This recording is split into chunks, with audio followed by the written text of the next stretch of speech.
Vamos a Génesis 2:24.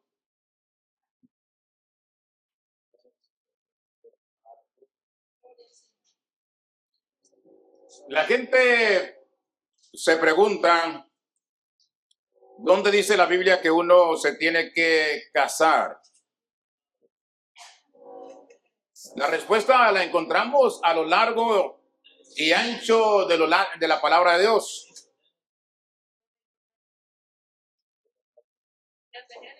Y entonces aquí en Génesis 2:24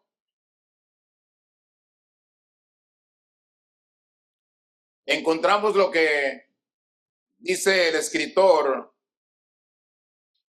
en palabras del Señor. ¿Quién escribió Génesis?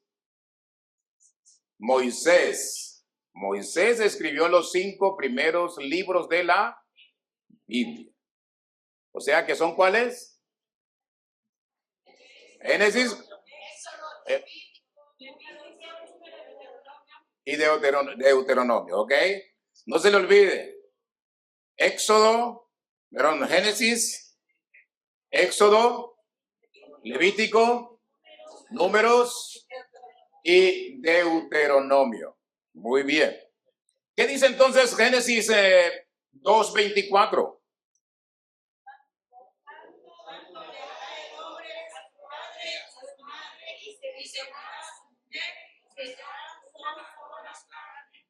Muy bien. Hay unas versiones extrañas que escuché. Escuché unas versiones extrañas de la Biblia, muy extrañas. Dice, por tanto dejará el hombre a su padre y a su madre y se unirá ¿a quién? A su mujer y serán una sola carne. ¿Quiénes?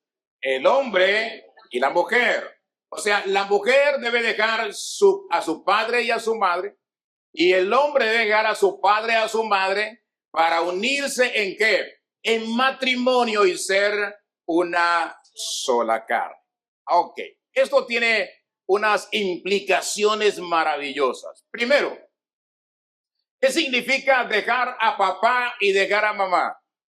Cuando usted se casa, su mamá y su papá, para la mujer, para el varón, esos padres en muchas situaciones y en la mayoría de las situaciones, permítanme utilizar el término crudo, estorban.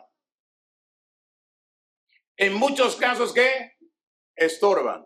Dejará el hombre a su padre y a su madre, dejará la mujer a su padre y a su madre, se unen y ellos van a crear, siga por acá, adelántese, con confianza, se van a crear su propio nicho, van a crear su propia cultura.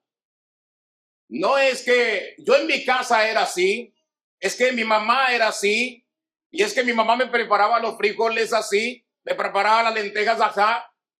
No funciona de esa manera. ¿Ya? Es que yo dormía con la luz apagada y la luz prendida ahora me estorba.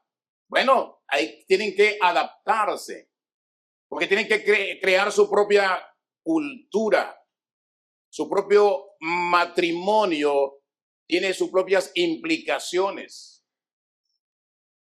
Y debe ser una sola carne. No es que yo tuve una discusión con mi esposa, entonces ahora ella se va donde su papá y su mamá y yo me voy donde mi papá y mi mamá. En fin, no funciona tampoco así.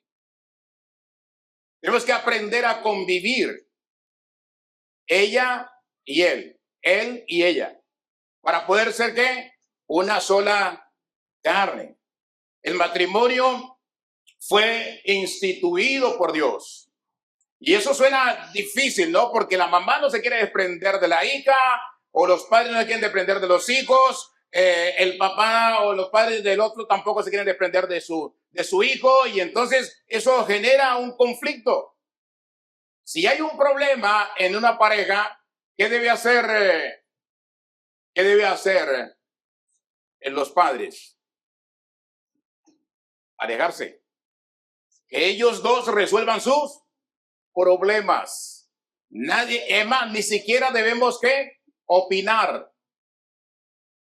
Porque cuando opinamos, si no nos piden un consejo, no lo debemos dar. Es mejor que calladito nos vemos más bonitos. Si no nos piden el consejo, es mejor quedarse callado. ¿Por qué? Porque al final terminamos ¿qué? Estorbando y siendo parte de ¿qué? Del problema. Porque cuando nosotros aconsejamos a uno de los dos, esa noche ellos se reconcilian y el que se metió, sea papá, sea mamá, de cualquiera de los dos, termina siendo ¿qué? El problema. Terminamos siendo ¿qué? Problemas. Entonces, para eso es que es mejor dejar que ellos solitos resuelvan su problema. Entonces dice el Señor que son una sola carne. ¿Y qué significa una sola carne? Que deben tener un mismo propósito. El matrimonio, hombre y mujer, que contraen ese matrimonio, que se unen en matrimonio, deben tener en los dos un mismo ¿qué? Propósito. Por ejemplo, ¿en qué? En el manejo del dinero. No es que yo trabajo, entonces yo manejo mi dinero y tú manejas tu dinero. Eso no es de cristianos. Eso no es del pueblo de Dios. ¿O sí? Debe haber una sola carne, indica que debe haber una cuenta ¿en qué? En común. Que lo que se gana en la casa, así sea el hombre o sea la mujer, es de la pareja, es del hogar, es de la familia. No es que yo determino cómo gastar mi dinero, no. ¿Cómo gastamos el dinero? ¿Cómo invertimos el dinero? Es lo que tenemos que hacer con el dinero. Pero son las dos partes que se sientan a planificar cómo van a distribuir lo que llega cada 15 días, cada semana, cada mes, en fin.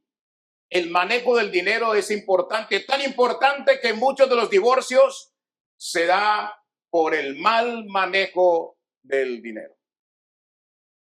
Por el mal manejo del dinero. Por eso es importante que se entienda, si la mujer es la que mejor maneja el dinero, que ella administre. Si el hombre es el que mejor maneja el dinero, que él administre, no hay problema.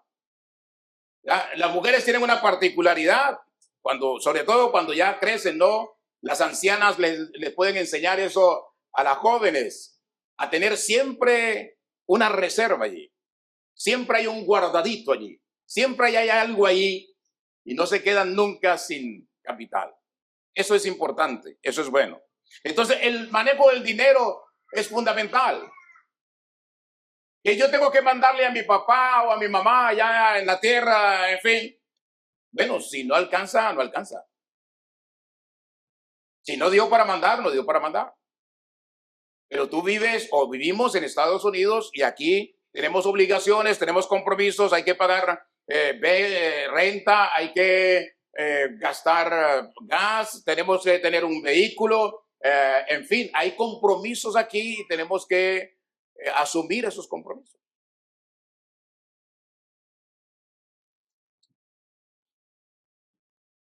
Debemos tener el mismo propósito en la crianza de los hijos. Y eso se debe terminar antes de casarse incluso. Antes de casarse hay que preguntarle a la pareja, ¿quieres tener hijos? No. Bueno, si no quieres tener hijos, entonces no me sirves de esposa, porque yo quiero tener hijos. Si no quieres tener hijos, entonces no me sirves de esposo. ¿Por qué? Porque yo quiero tener hijos. Porque si no se planifica ese punto, entonces después vamos a tener un problema. Después va a haber un conflicto, una discusión. Y va a haber, cuando nos casamos, ¿para qué nos casamos? Para hacer feliz a la otra persona. O sea, no para que esa persona me haga feliz a mí, O sea, yo no puedo esperar que esa otra persona me haga feliz. No, yo tratar de hacerlo feliz a ella. Claro, ella va a hacer lo mismo, a tratar de hacerme feliz a mí. ¿Cierto? Pero yo no me puedo casar pensando en que voy a ser feliz, porque para eso me caso, ¿no? ¿Quién dijo que el matrimonio es un tiempo de vacaciones? Es un tiempo de conflictos, porque entre más tenemos intimidad con otra persona es con la que más vamos a tener problemas. ¿Por qué? Porque vamos a tener mucha intimidad. 24 horas del día, los 7 días de la semana, y usted y cada uno de nosotros acostumbrado a hacer lo que le da la gana, sin que nadie le cuestione, le pregunte, nadie le diga roncas mucho, nadie le digas, ¿ya? Ahí está el problema. Entonces, si alguien necesita o quiere, una persona quiere tener hijos, eso incluso se pregunta antes de contraer matrimonio. Se pregunta antes de entablar una relación. No me gustan los hijos, no quiero tener hijos, entonces no puedes ser mi esposa o mi esposo. Porque tarde o temprano, las personas se casan y dicen, no, yo después yo arreglo eso. Después yo le voy a cambiar la manera de pensar. No. Eso es igual como cuando nos casamos, una persona se casa en yugo desigual. O sea, la persona es cristiana, la otra persona no es cristiana. Al final eso termina siendo un conflicto y al final, si no es por la misericordia de Dios, esa persona no conoce a Jesús y no se rinde a los pies del Señor y termina siendo ¿qué? Termina pues siendo un dolor de cabeza para la familia. Es importante ponerse de acuerdo. Debemos tener el mismo propósito ¿en qué? En las relaciones sociales. Si aparecen personas alrededor de la pareja que no le cae bien a alguno de los dos, es mejor entre los dos mantener su distancia, un distanciamiento. ¿Ya?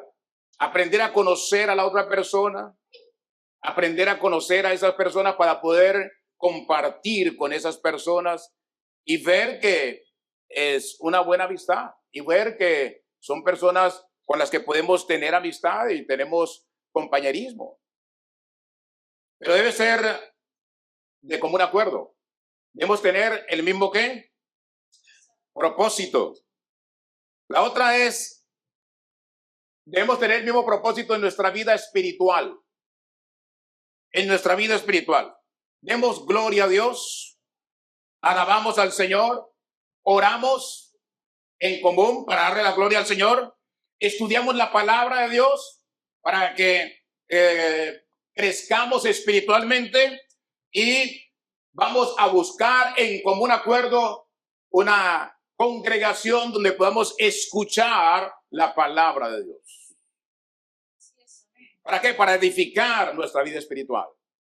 Podamos congregarnos, ir. Pero eso tenemos que hablarlo. Claro, a veces hay personas que se casan y dicen, yo soy creyente, yo soy cristiano. Cuando ya te casas, te vas a dar cuenta que esa otra persona no le importan las cosas del Señor. Que simplemente te quería usar o quería estar contigo, pero que no estar metido o involucrado en las cosas del Señor. Y ese ya es un conflicto. Ya te casaste. ¿Ahora qué hacemos? Orar, orar, orar y colocar todo en las manos del Señor. Para que el Señor se encargue de hacer la obra en esa persona. Otra de las cosas en las cuales tenemos que tener el mismo propósito es en el asunto del trabajo. Del trabajo. Porque no, a muchas personas lo único que les interesa es trabajar, trabajar, trabajar, trabajar y trabajar. Y nunca tienen tiempo para ¿qué? Distraer a la pareja, para compartir aparte del trabajo a la pareja. Trabajan de sol a sol y siempre llegan a la casa cansados, agotados. ¿Por qué? Porque el trabajo es duro y no tienen tiempo para hacer nada más. Eso es un conflicto, eso es un problema, porque si una de las partes no se enfoca en la otra persona, o sea, no tiene un equilibrio en su trabajo, en las horas de trabajo, va a llegar el momento en que eso puede ser un caldo de cultivo. ¿Para qué? Para que el enemigo aparezca en acción y pueda trabajarle la mente a la otra persona y apartarse hacia un lado. Eso es un conflicto. Necesitamos tener un equilibrio. No todo puede ser trabajo, trabajo, como no todo puede ser vacaciones y vacaciones, diversión y diversión, ¿no? Tenemos que trabajar, tenemos que sacar tiempo para divertirnos, pero debe haber un equilibrio en ello.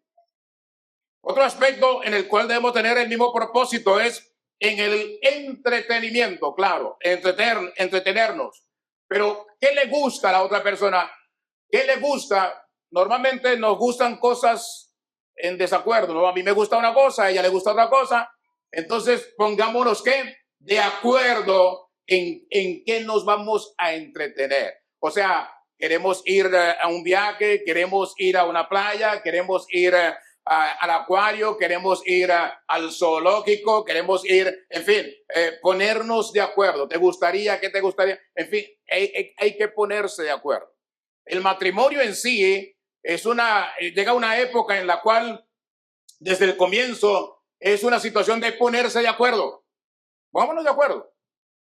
¿Por qué? Porque es normal que cada uno tenga una manera de ser distinta, de pensar diferente. Ni siquiera nos ponemos de acuerdo con los hermanos que nos criamos juntos. Imagínese, se va usted a poner de acuerdo con alguien que conoció cuando ya tenía 30 años, 20 años, 40 años, en fin, es imposible. Si eso pasa, wow, es un milagro del Señor. Pero normalmente hay conflictos allí y entonces tenemos que ponernos ¿de qué? De acuerdo. ¿En qué? En las manos del Señor, para que el Señor nos dirija, nos conduzca. Otro aspecto importante de tener el mismo propósito es el de proyectos futuros. ¿Cuál es el proyecto futuro? Vamos a ahorrar, ¿para qué? ¿Para qué ahorramos? ¿Para qué trabajamos? ¿Y para qué ahorramos y para qué nos limitamos en un momento determinado en gastos para nosotros seguir adelante y en un futuro tener algo? Una casa, comprar el carro que quieren comprar, en este caso acá, ¿cierto? Ahorrar para, si hay hijos, entonces los hijos para su universidad en su tiempo. En fin, tienen que tener el futuro en común acuerdo. Vamos a montar un negocio, abrir un negocio. Entonces, ¿cuáles son las prioridades futuras? Y asimismo, ahorrar. Ahora, como les digo, el ahorro es, no importa si uno de los dos trabaja. Si es uno, igual, el dinero es de los dos. Entonces, ¿cuánto tenemos? La palabra clave es nuestro. En el matrimonio es nuestro, no es mi dinero, no es mi casa, no es mi carro. En nuestra casa, en nuestro carro, en nuestra cuenta bancaria, es nuestro todo. Para eso nos casamos, ¿no? Y si no quieres de esa manera, que compartir tus bienes, aún las deudas son nuestras. Entonces, si no quieres, pues simplemente no te cases. Porque de eso se trata. Estas son las prioridades, justamente principios del matrimonio que hay que tener en cuenta a la hora de tomar esa decisión. Ahora bien, ¿qué es el matrimonio? Un pacto. ¿Un pacto entre quién? Entre un hombre y una mujer. Es un pacto. O sea, pactamos que vamos a convivir, nos vamos a casar, como dice la palabra, ¿hasta cuándo? Hasta que la muerte nos separe. Ese es el proyecto, ¿no? Para eso nos casamos, hasta que la muerte nos separe. Pero, ahí viene el pero. ¿Cuál es el pero? Que cada uno debe tener ese propósito. Y cada conflicto que aparezca en el camino simplemente es una piedra de tropiezo que hay que deshacer, que hay que eliminar, que hay que hacerla añicos. ¿Para qué? Para seguir adelante. Pero llegará un momento en que hemos acabado, hemos molido tantas piedras que ya al final nuestra vida, que ya al final nuestra relación de pareja trabaja como un reloj suizo. Ya nos conocemos, ya sabemos qué le disgusta, qué le agrada a la otra persona y ya no hay conflictos tan pronunciados que nos puedan afectar nuestra vida. Entonces, la relación de pareja es un pacto entre el hombre y la mujer, pero también es un pacto entre esa pareja y Dios. Es un pacto entre la pareja y Dios. Debe ser el pacto, o sea, en su casa, ¿quién vive? En su casa vive usted y su pareja, pero también vive ¿quién? Vive Dios. ¿Debe vivir quién? Dios. Debe vivir el Señor. En su casa vive usted y Dios. ¿Y Dios es el quién? Es el centro de su casa. Dios debe ser el centro de su hogar. Dios debe ser el centro de su familia. Dios debe ser el centro de todo ahí en su casa. Debe ser la prioridad. ¿Quién? Dios. Porque si Dios no es la prioridad en su casa, entonces usted tiene un gran problema. Cuando vienen los conflictos, ¿en quién te refugias? No te puedes refugiar en las personas, porque las personas te pueden fallar. Las personas no tienen la sabiduría para guiarte. El único que tiene la sabiduría, el poder y la palabra correcta y tiene todo para hacer que nuestra vida funcione como un reloj suizo, ¿es quién? Es Dios, nadie más. Y aún así, estando pegados, aferrados a la mano de Dios, a la roca que es Cristo, aún así tenemos igual conflictos. Pero Él nos da la sabiduría para saberlos manejar. Él nos da la sabiduría para poder entender a mi esposa, entender al esposo. Él nos da esa sabiduría. Y debemos entender que hay prioridades y que hay cosas en la vida que no vale la pena darle trascendencia. Eso es la palabra de Dios, eso es lo maravilloso de la palabra de Dios. Hay cosas en la vida que no vale la pena darle trascendencia, hay que dejarlas pasar, que pasen, que se las lleve el viento, no hay problema. Una sola carne significa que debe haber unidad en cada familia, unidad en la pareja. Y la palabra clave del matrimonio, para que ese matrimonio tenga éxito, esa palabra clave es ¿cuál? Nuestro. Todo es nuestro. Usted y yo, nuestro. Nada que, no, nuestro. Nuestras prioridades, nuestras casas, nuestros carros, todo es nuestro. Ahora, acuérdense, pero Génesis 3:16. Génesis 3:16 dice, Dios le dice a la mujer, multiplicaré en gran manera los dolores en tus preñeces. Con dolor darás a luz los hijos y tu deseo será para tu marido y él se enseñoreará de ti. ¿Qué es lo que dice Dios entonces aquí?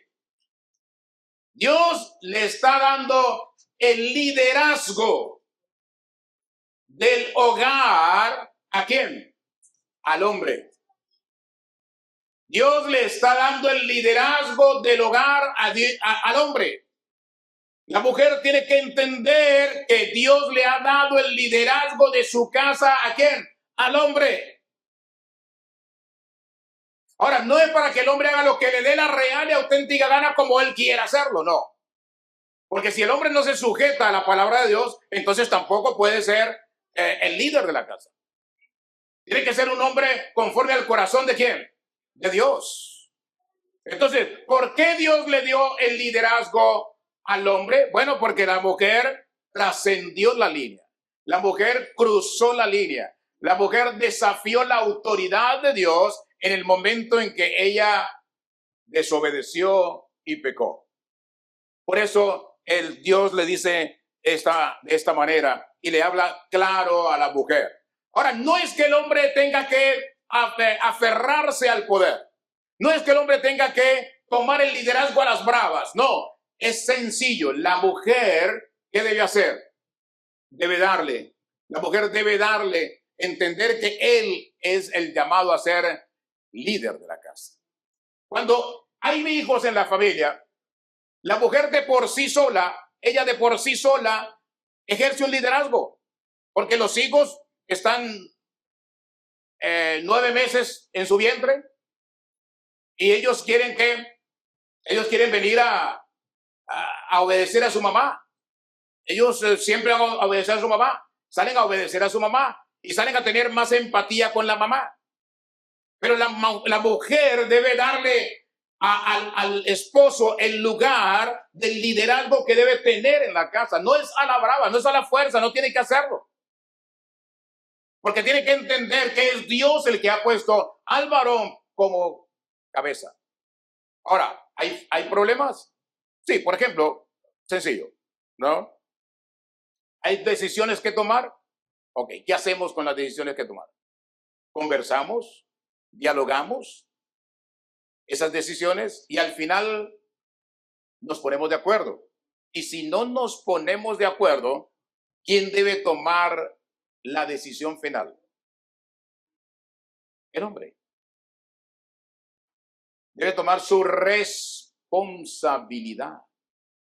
Debe asumir su responsabilidad. Pero no es de enojarse, no es de pelear.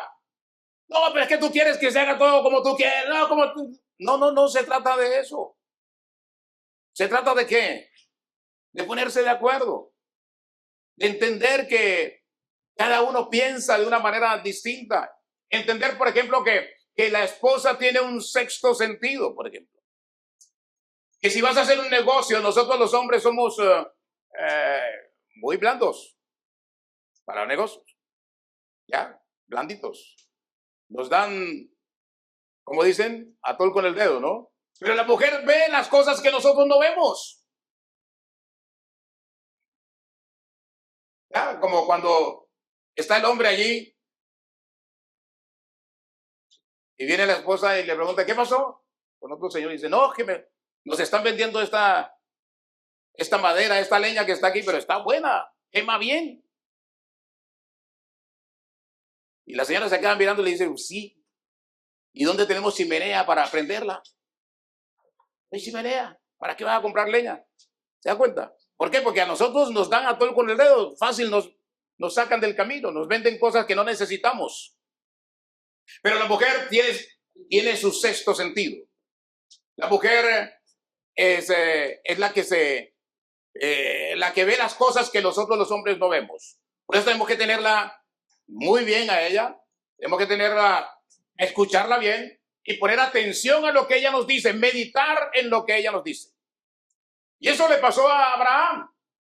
Igual, Sara le dijo a Abraham, saca a esa mujer y a su hijo de la casa. No quiero que su hijo crezca con mi hijo. Y Abraham le pregunta al Señor, eso sí lo preguntó al Señor.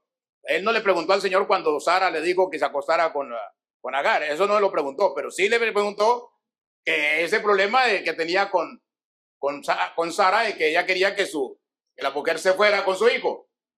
¿Y qué le dijo Dios? Escucha a tu mujer.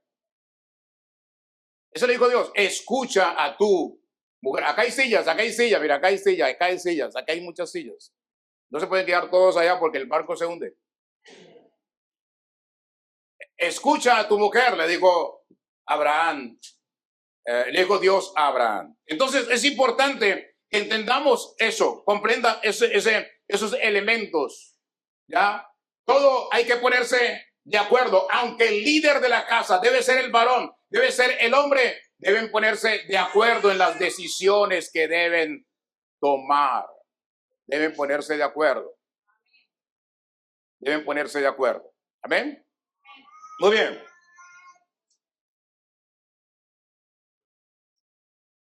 Ser una sola carne es adherirse a la persona.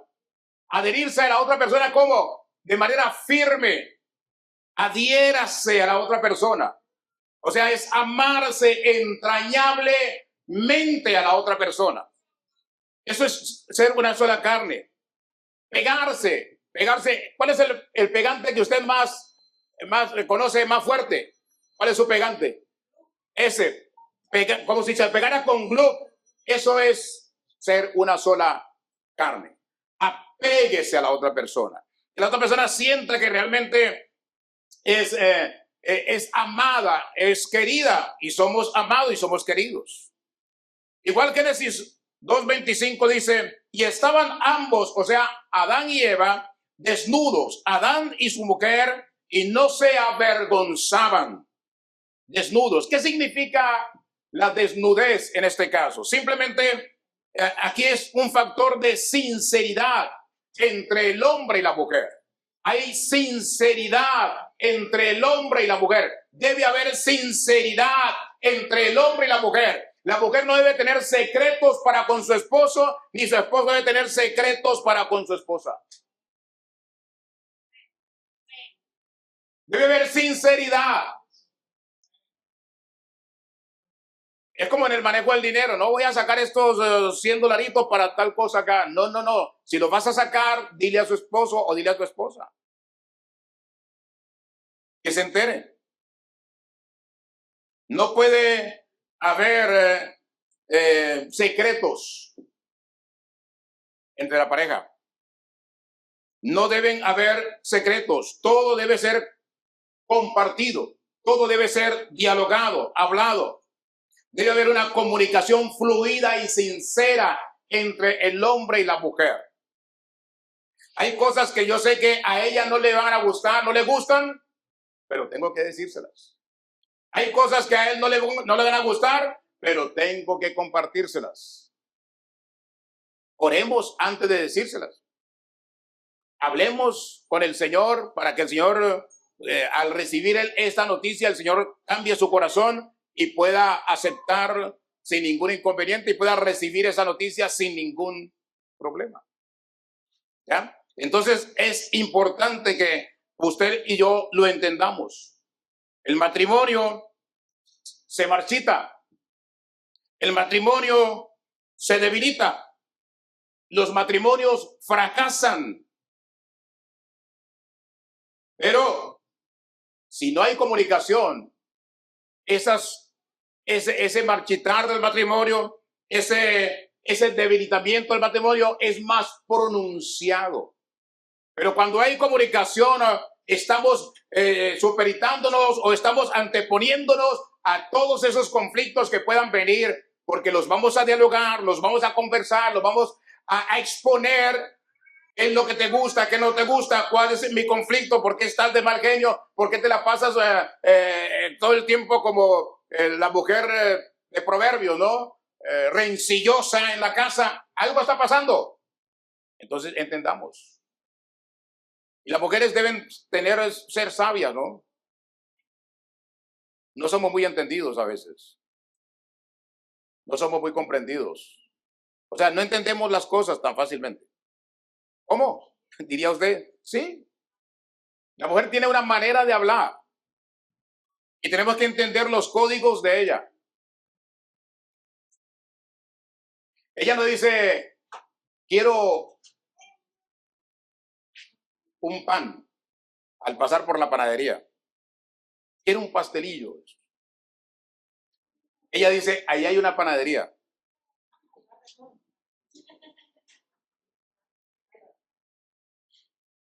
Ella no dice, quiero ir a ese restaurante. Ella dice, me han dicho que ese restaurante es buenísimo. Ella dice así, es usted el que tiene que entender que ella quiere ir a ese restaurante. Ella quiere entrar a la panadería a comerse un pastelillo los que venden ahí.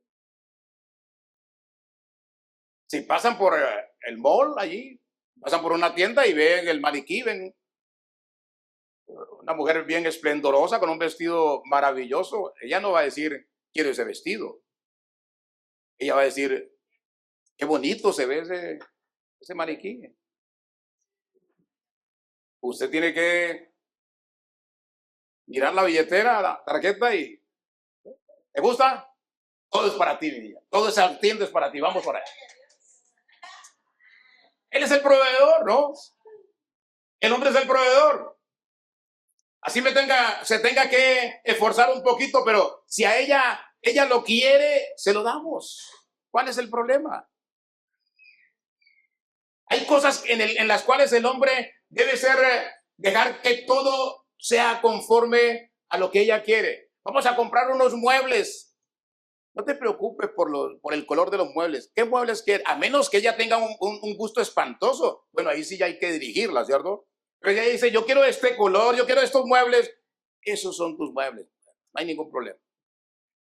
A menos, como le digo, si su gusto es terrible. Si su gusto es terrible, entonces hay que dirigirla. Mira, no me parece que ese color sea adecuado. Pero hay que darle gusto en ella. Que su casa la decore como ella, ¿no? Alguien que yo conocí que era como él quería, no como la señora quería. Y terminaban siempre discutiendo porque era como él quería, no como la señora quería. No, hay cosas en las cuales el hombre, ¿qué color quieres la casa? Yo te pagué la casa, dice el hombre, usted le dice, yo la pago, no hay ningún problema, para que tú la decores a tu gusto, no hay ningún inconveniente. Ese es el varón de la casa, el líder de la casa, que le da gusto ¿a quién? A su esposa en lo que ella quiere. ¿Para que ella esté qué? Feliz en su casa. ¿Se casó usted para qué? ¿O se casa para qué? Para hacerla feliz a ella. Para eso nos casamos, para hacer feliz a la señora. Pero dice Efesios 5:21, someteos unos a otros en el temor ¿a quién? A Dios. Debemos someternos unos a otros. O sea, el hombre se somete a la mujer y la mujer se somete al hombre, pero sabiendo que estamos delante de quién? De Dios. No para que abusemos de ella, ni para que ella abuse de nosotros. No para que la mujer abuse del hombre, ni para que el hombre abuse de la mujer. Nos sometemos unos a otros. El matrimonio no es tú contra tu marido o el marido contra tu esposa. No, es uno con el otro. Porque hay cosas que debemos que eliminar y evitar que entren al matrimonio. Por ejemplo, ¿qué? El orgullo. Cuando el orgullo sale, el orgullo afecta la relación de pareja. Si uno de los dos, decimos en la tierra, cuando Dios quiere acabar, eso es un dicho del mundo, ¿no? Cuando Dios quiere acabar con un hijo suyo, simplemente lo hace que orgulloso. Ese es el mundo. Evidentemente el orgullo no lleva, cuando hay orgullo en una de las partes, no lleva a ningún fin. Y si las dos partes son orgullosas, eso no va a llevarnos a ningún norte, no vamos a prosperar. Tenemos que aprender a ser humildes. La humildad es el secreto, uno de los secretos ¿para qué? Para que tengamos una relación de pareja fluida, amorosa, prosperada, una relación de pareja maravillosa para la gloria del Señor. Si alguna de las dos partes, el matrimonio es terco, la terquedad endurece ¿qué? El corazón. Tenemos que aprender a no ser tercos. Ahora, ¿cómo aprendemos a no ser tercos? Entregándole nuestra vida ¿a quién? Al Señor Jesucristo, el autor y consumador de la vida. La terquedad no deja nada bueno. Endurece tu mente, endurece tu corazón y no permite que haya gozo en la pareja. ¿Por qué? Porque todo lo que cuando vas a hablar, todo lo que vas a decir en todo momento, ya piensas que el otro va a decir no, terco o terca. Porque no solamente los hombres son tercos, las mujeres también, hay mujeres que son tercas. Y siempre tenemos un argumento muchas veces para mi posición. No quiero por esto, esto y esto. Hay personas que siempre están argumentando por qué no quieren. Pero no piensan que eso puede hacer feliz a la otra persona. Y a veces yo tengo que menguar, ¿para qué? Para que esa persona sea feliz. Debo menguar para que esa persona sea ¿qué? Feliz. No debemos vivir justificándonos. Siempre. Es que yo, es por esto, es por aquello. No, no te justifiques. Más bien, clámale al Señor, ¿por qué? Sabiduría. Santiago 1:5 dice, el que esté falto de sabiduría, pídasela ¿a quién? A Dios.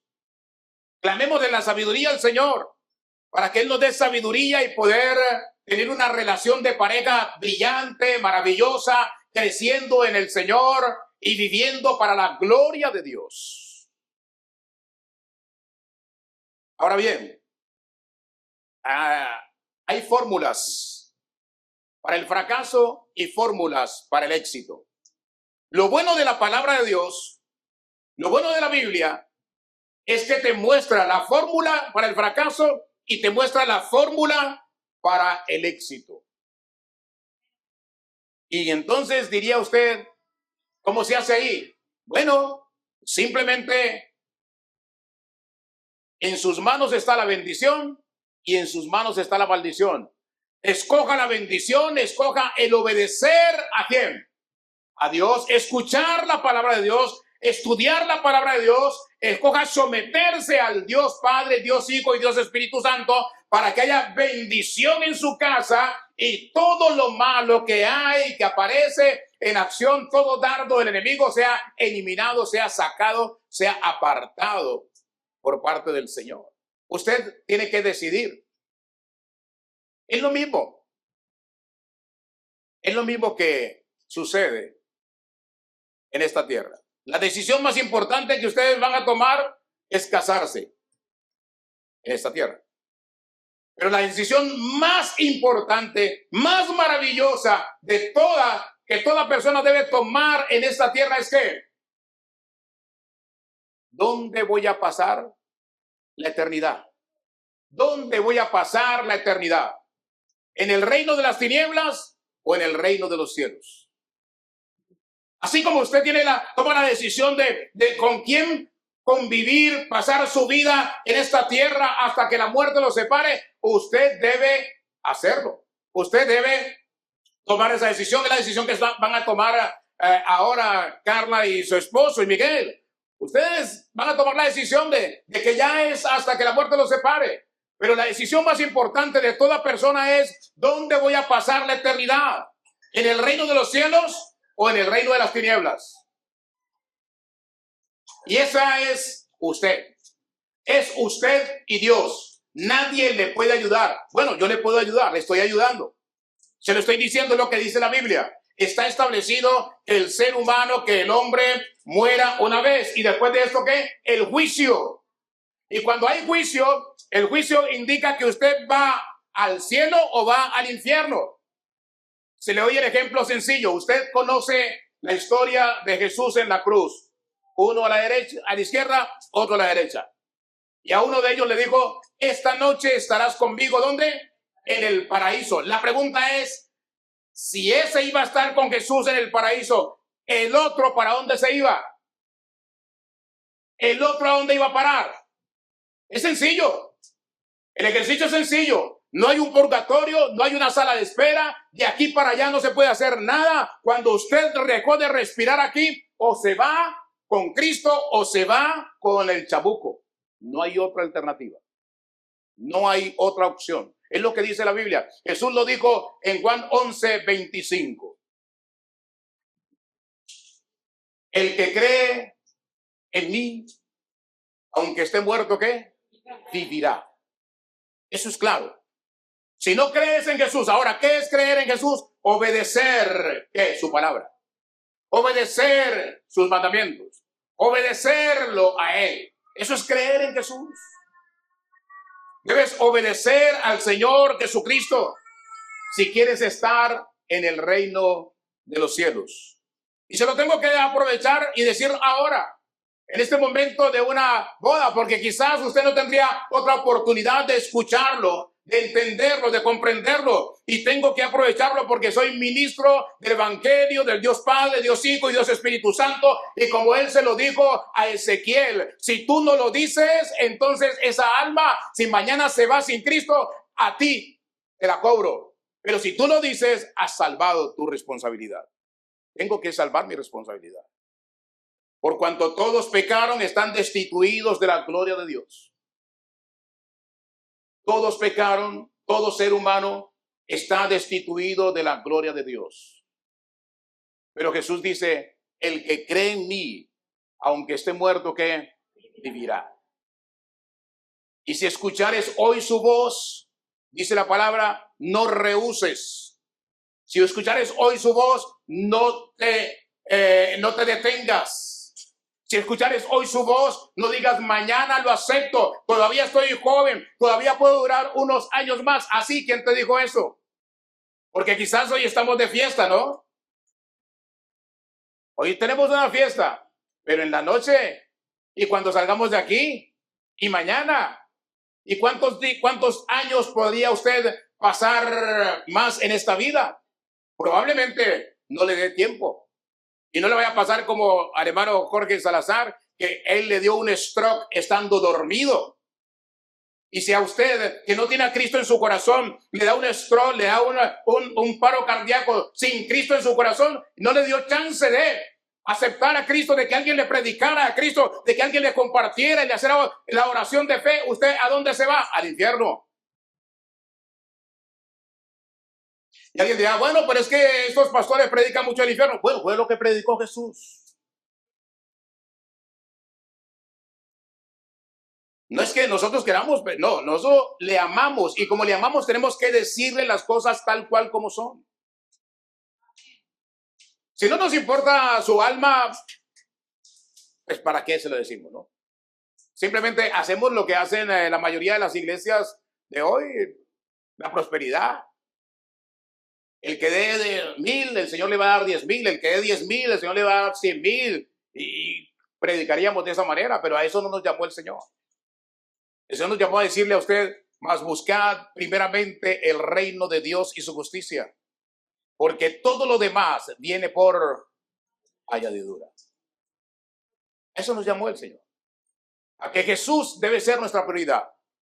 A que Jesús es el camino, la verdad y la vida. Y nadie llega al Padre si no es a través de Él. A eso nos llamó el Señor. A que usted entienda que esta vida no lo es todo. Porque en cualquier momento esta vida es frágil. Como dice el apóstol Pedro, es como un copo de nieve en nuestra mano. En cualquier momento se derrite, desaparece. Pero en el momento en que morimos, en el momento en que nos vayamos, ahí es donde va a venir o la gran bendición o el gran problemón. Porque iría al lago de fuego o iría a pasar la eternidad en Dios, con Jesús, caminando por las calles de oro. Lo que usted usa aquí como adorno maravilloso, una cadena, una pulsera, usted va en el reino de los cielos, en la Nueva Jerusalén, va a caminar sobre calles de oro. Porque Dios es el dueño ¿de qué? Del oro y de la plata. Él lo tiene todo. De modo que usted tiene que tomar la decisión. Si todavía usted no ha aceptado a Cristo como Señor y Salvador de su vida, aprovechemos este momento, esta boda de Miguel Ángel Castro y Carla Vanessa Flores, este momento de la introducción, de compartirle acerca de la familia, para usted reconocer que Jesús debe ser su Señor y Salvador. Porque hay un solo Dios y un solo mediador entre Dios y los hombres, y es ¿quién? Jesús, hombre. No hay otra opción. La Biblia no le da ninguna otra opción de cómo usted ser salvo, cómo usted pasar la eternidad en el reino de los cielos. Ahora bien, aquí hay otro gran problema, y es que yo acepto a Cristo hoy, bueno, simplemente lo acepté y sigo mi vida común y corriente, y alguien me pregunta, ¿eres cristiano? No, ya, yo acepté al Señor allá, sí. Pasaron los años, murió el fulano o la fulana, y le preguntan, ¿él era creyente? No, pues él fue una vez allá, fue a la iglesia y creo que aceptó al Señor. Nadie llega al cielo por el que un día,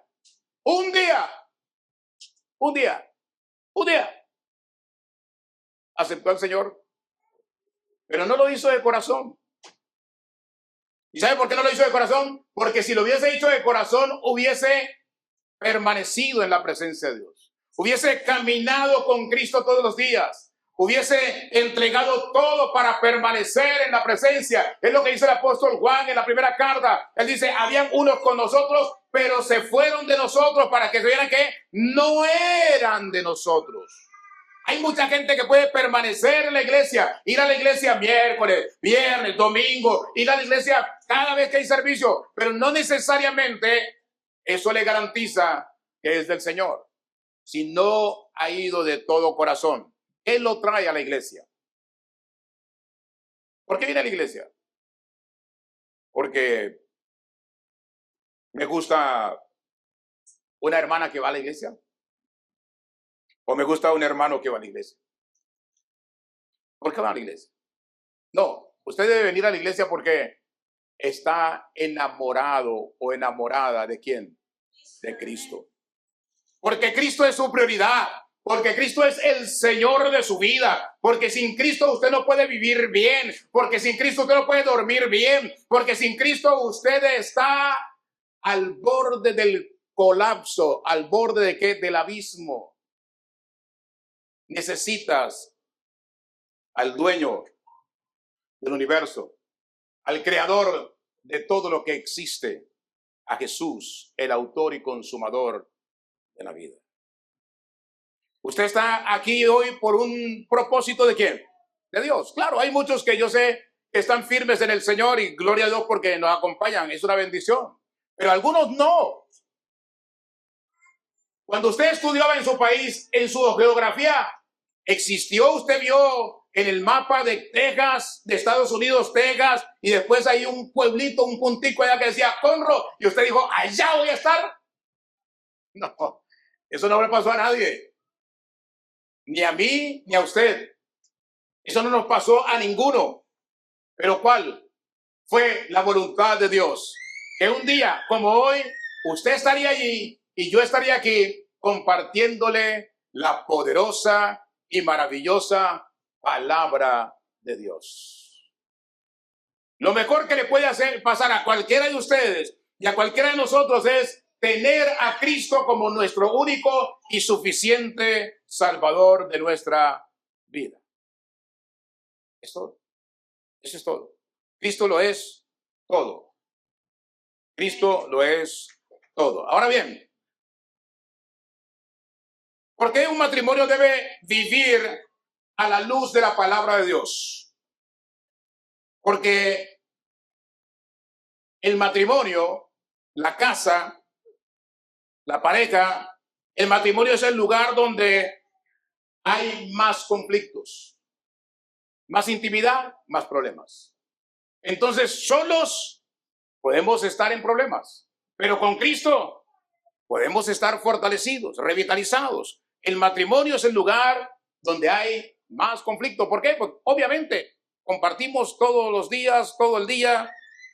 Yo conocí a un amigo vecino, llegó a vivir por la casa en Colombia. Hablábamos de los temas y él decía que había trabajado 5 años en la misma empresa donde trabajaba su esposa. O sea, su novia en ese entonces, su novia. 5 años. Todos los días se veían. De lunes a sábado trabajaban. Y el domingo él iba a la casa a hacerle la visita. O sea, 5 años viéndose todos los días. Se casaron y obviamente llevaban 20 años de casado, ya llevaban 25 años viéndose todos, aunque usted haga esa cara, 25 años viéndose todos los días. Eso es ¿qué? Lo que dice el Señor. Unirse, estar unidos, ser una sola carne, amar realmente, para que él la siguiera amando todos los días y ella lo siguiera amando todos los días. Bueno, ella era un pan de Dios, ¿no? Pero de eso se trata. No debemos cansarnos de la señora, ni debemos cansarnos del Señor. ¿Nos casamos para qué? Para amarnos, para querernos. Y no es bueno que... Es preocupante, por ejemplo, cuando la esposa dice, y su esposo, no, aquí está en la casa, pero no veo la hora que se vaya a trabajar. Oh, cuidado, ¿no? Es un problema, es un conflicto. ¿Ya? ¿Por qué? Porque si estamos en casa, ¿es para qué? Para disfrutar. Claro, podemos estar en casa y cada uno tener su espacio, allí hace sus cosas, no hay ningún problema. Pero evitar conflictos, evitar discusiones, evitar reclamos. Ahora, hay mujeres que no les gusta tender la cama, por ejemplo. Todo el día la cama está así como amanecieron. Y la pregunta es, ¿a su esposo le gustará? ¿Le gusta? Bueno, a veces el hombre se acostumbra, ¿no? Lo entrenan bien y ahí se queda. Pero eso es un desastre. Entonces, por eso muchas veces no quieren que el hombre esté en la casa, para no hacer nada. Porque el teléfono, el Facebook, lo hace todo. Ese es el problema. Hoy por hoy. La guerra más larga que muchas veces se entabla es el matrimonio. Y las mujeres muchas veces son felices. El hombre es feliz trabajando porque no tiene que estar escuchando a la señora allá en la casa. Y ella es feliz porque él está allá. Entonces nos vemos poquito y no hay problema. Pero cuando ya pasamos un día, 2 días, 3 días, el hombre enfermó y tiene que estar en la casa atendiéndolo. Ahí está el problema. El hombre enfermó y la esposa tiene que hacerle la comida ahí, prepararle los sagrados alimentos ahí. Y se cansa. Ya no veo la hora de que se alivie, que se levante de esa cama porque no quiero estar cocinando más. Igual pasa con el hombre, ¿no? Tiene que estar cuidando a la esposa que se enfermó y a veces ya no veo la hora, pues, de que se levante de ahí porque esto de la cocina no es para mí. ¿Cuántos hombres dijeron? Amén. Cuando usted llega a la casa, varón, ¿a qué llegamos? La señora está en la cocina y hay que llegar a qué? A ayudarle a lavar los platos, ayudarle a lavar la olla. No solamente a comer. Si hay tiempo hay que ayudarle, ¿no? Todo eso, porque ella está ahí en la casa, el hecho de que esté todo el día en la casa allí no quiere decir que no haga nada. Los hijos ocupan tiempo, es un trabajo. La casa misma, exactamente. Entonces entendamos, comprendámoslo. Amén. Debemos sujetarnos unos a otros y entender que necesitamos a Jesús, a Dios Padre, Dios Hijo, Dios Espíritu Santo en nuestra casa como el epicentro de nuestro hogar. Póngase de pie, vamos ahora.